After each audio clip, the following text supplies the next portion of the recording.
This week's Marvel mission was to recreate Loki's headpiece, and these folks were ready to horn in on the competition.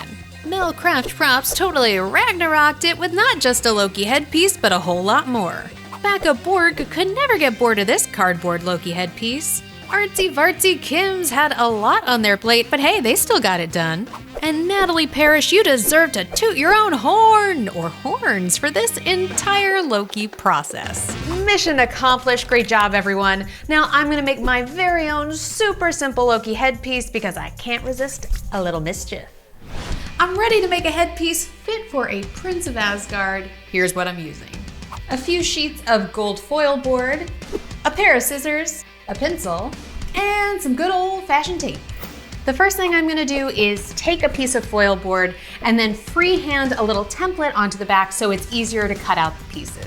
Using your hand as an anchor point, you can create an arch.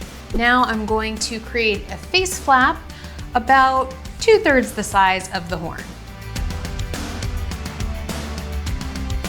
Then we're gonna use this leftover piece for our crown. I have created my very simple template. Now I am going to use these guidelines to cut out these 3 pieces, and then I'm going to use those to transfer them onto my other pieces of foil board so I can cut out all the pieces together.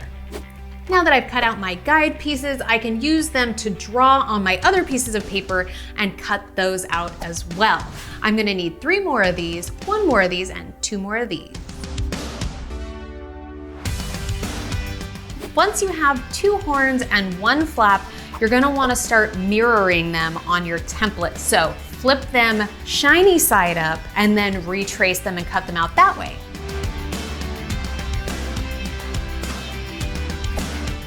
All of my structural pieces are now cut out. You should have 2 sets of mirrored horns, you should have 2 mirrored flaps, and you should have 3 or 4 of these little crown pieces that you can tape together.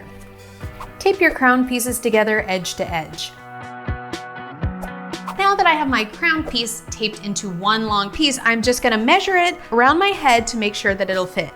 That's about good for me, so I'm just gonna put a little tape there. Now that my crown is ready, I am going to take a set of mirrored horns and I'm going to tape inside the center seam to give them a little shape.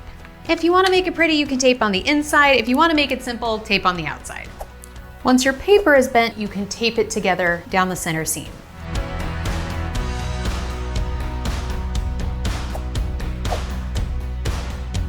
Now that I got my horns taped together, I'm going to attach them to my crown. Put a piece of tape on the back of the flap and then attach it. My horns are looking pretty good, but now I'm going to add on those face flaps.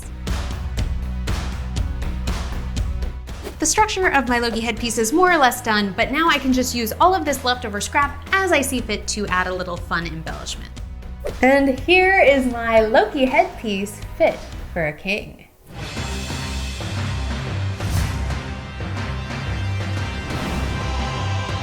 Which Loki headpiece was your favorite? Tell us down in the comments, and then go check out the hashtag Marvel mission to see all the cool stuff that people are creating with Marvel at home.